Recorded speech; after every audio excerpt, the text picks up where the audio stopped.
মনে করে দেখুন তো কয়েক বছর আগের কথা।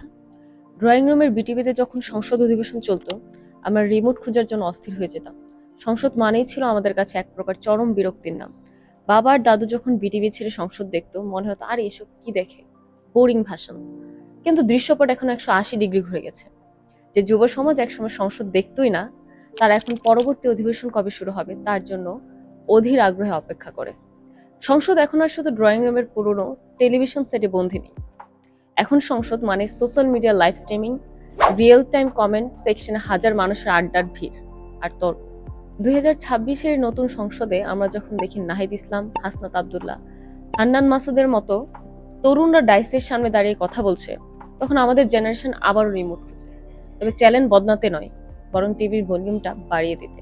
12ই মার্চ 2026 জাতীয় সংসদের প্রথম অধিবেশন। রাষ্ট্রপতি মোহাম্মদ শাহাবুদ্দিন চুপ্পু ভাষণ শুরু করলেন।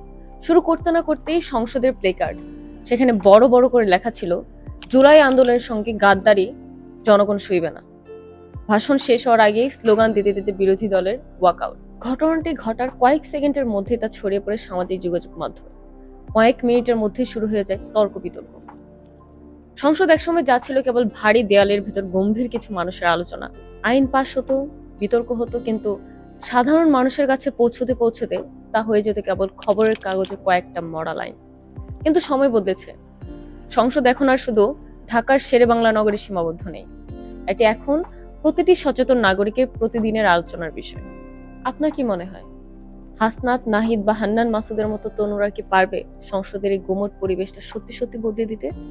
বর্তমান সরকার এবং এই তরুণ তরুণীরা কি পারবে সংসদকে সত্যিকার অর্থে জনগণের আদালত বানাতে? নাকি ফ্যাসিবাদ বিদায় নিলেও সিস্টেমের সে পুরনো ভূতগুলো আবার আমাদের ঘাড়ে চেপে বসবে?